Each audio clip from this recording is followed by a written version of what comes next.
محترم مسلمانانو، دا وظیفه ډیره د کامیابو ډیره د خوشحالو وظیفه ده. کوم انسان چې دا درود شریف وویل د خپل حاجت دپاره، هغه له به الله جل شانه د کامیابۍ لاس ورکړي.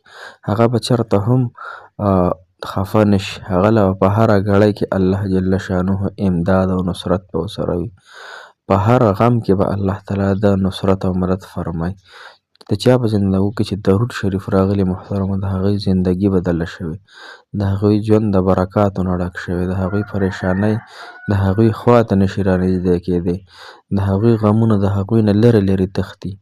لهذا کوم انسان چې وایي چې ما باندې الله تعالی خصوصي رحم وکړي او زما تمام مشکلات ختم کړي او 3 غټ غټ حاجتونه راله الله تعالی پوره کړي، نو محترمو دا درود شریف تاسو صرف 1000 پیرې ووایئ. انشاءالله چې تاسو ته به الله تعالی 3 فایدې خو به درکوي او نور چې څونه عظیمې او غټې فایدې دي، د دنیا او آخرت خوشحالۍ دي، هغه به درکوي. د دنیا او آخرت غمونه به هم الله تعالی ختموي او ټینشنونه او پریشانۍ به مکمل ختمیږي. نو لهذا دا درود شریف په خپله زندګۍ کې تاسو راولئ او دا انشاءالله خامخا درسره کوئ. السلام علیکم ورحمة الله وبرکاته. ډېر معزز او محترم او قابل قدر مسلمانان رونو خویندو، هغه مسافر کوم چې بهر هیوادونو کې بهر مسافرۍ کوي، د خپل اهل و عیال لپاره، د خپل ځان لپاره، الله تعالی د ټولو مسافرو حامی او ناصر مددګار شي. الله مو راته خوشحاله او باد لره. محترمو، نن داسې درود شریف وظیفه راته ښیمه چې ډېره زیاته بهترینه ده، خو د هغې نه مخکې یو وړوکی شان حدیث ته بیانوم. دا خامخا اورئ، د مزې د خوشحالۍ ډک حدیث. محترم مسلمانانو، حدیث مبارک کې راځي چې د قیامت په ورځ به آدم علیه السلام ته الله جل شانه فرمایي چې ای آدم علیه السلام، راشه د تلې میزان په خوا کې ودرېږه چې تول شروع شي، ستا د بچو د عملنامو تول شروع شي. محترمو، نو حضرت آدم علیه السلام به ودرېږي، یو انسان به راوستلی شي چې د هغه دغه چابړی به، یعنی د نیکو چابړی به سپک شي او د ګناهونو چابړی به دروند شي. نو که هغه به الله جل شانه فرښتې به جهنم ته الټه روان کړي، راکاږي به، دی به ډېر زاري، منت کوي، جاړي، فریاد به کوي، خو دی به جهنم ته راکاږي. چې آدم علیه السلام دا منظر وویني، حدیث مبارکو کې راځي، آدم علیه السلام به آواز وکړي، یا محمد صلی الله علیه وسلم، ای زما بچوړیه، ته چېرته یې؟ راشه، ستا هغه امتي جهنم ته روان دی، راشه د خپل امتي سره کوڅه امداد کول غواړي، بچ کولی شي نو بچ یې که. محترم مسلمانانو، رسول الله مبارک ورته وایي لبیک یا ام البشر، یا د ټولو بندګانو پلاره زه حاضر یم. رسول الله مبارک به د خپل امتي خوا راشي، فرښتو ته به ډېره زاري وکړي چې زما د امتي پرېږده وه، د سره ډېره زه محبت کوم، مینه کوم. لهذا فرښتې به ورته عرض کړي یا رسول الله، موږ ته د الله تعالی دا څېړه حکم دی چې دی جهنم ته واړوئ.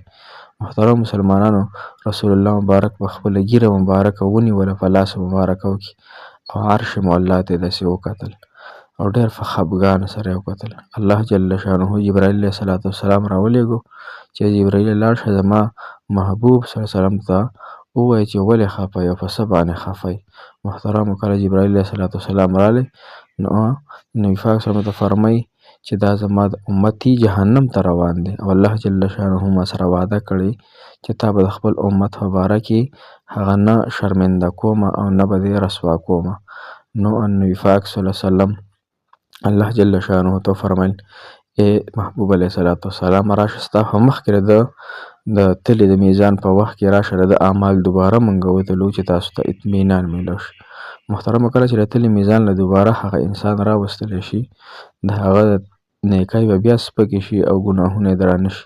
رسول الله مبارک سره یو فارچي وي، یعنی یو کاغذ وي، هغه راواخلي او په هغې تله کې کښېږدي. محترمو، د هغه تلې چابړی به دروند شي، یعنی د نیکو چابړی، او د ګناهونو به سپک شي. بیا به اعلان وشي فلانکي د فلانکي زوی په داسې کامیابۍ باندې کامیاب شو چې د دې کامیابۍ نه پس چرې هم ناکامي نشته دی، او الله تعالی به یې جنت ته ولیږي.